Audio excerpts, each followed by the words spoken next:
Welcome to my channel.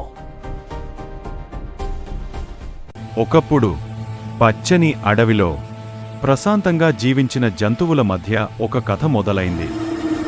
ఆ అడవిలో ఒక భయంకరమైన సింహం ఉండేది. బలంగా ఉండటమే కాదు, గర్వంతో కూడా నిండిపోయింది. సింహం గర్జనతో అడవిలోని జంతువులన్నీ భయంతో వణికిపోయాయి. మాకు ఇక శాంతి ఉండదు. అందరి మధ్య ఒక చిన్న కుందేలు మాత్రం భయపడలేదు. అది చిన్నదే అయినా చాలా తెలివైనది. లయన్, ఎందుకు ఆలస్యం చేశావు? నిన్ను తినేయాలా? ర్యాబిట్, రాజా, మీ దారిలో మీకంటే పెద్ద సింహం నన్ను ఆపింది. కుందేలు మాటలు విన్న సింహం కోపంతో మండిపోయింది. కుందేలు చూపించిన దారి వెంట నడిచింది. నాకంటే పెద్ద సింహమా? ఇప్పుడే చూస్తా. ర్యాబిట్, అదిగో రాజా, ఆ సింహం అక్కడే ఉంది. సింహం బావిలోకి జాగ్రత్తగా చూసింది.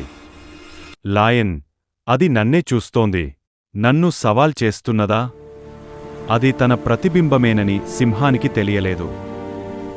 లయన్, ఇప్పుడే బుద్ధి చెప్తా. కోపంతో సింహం బావిలోకి దూకింది. సింహం లేకపోవడంతో అడవి మళ్లీ సంతోషంతో నిండిపోయింది. యానిమల్స్, కుందేలుకి జాయ్, తెలివికి జాయ్. చిన్నదైనా తెలివితో పెద్ద సమస్యను పరిష్కరించవచ్చు. మోరల్: బలం కంటే తెలివి గొప్పది. గర్వం నాశనానికి కారణం.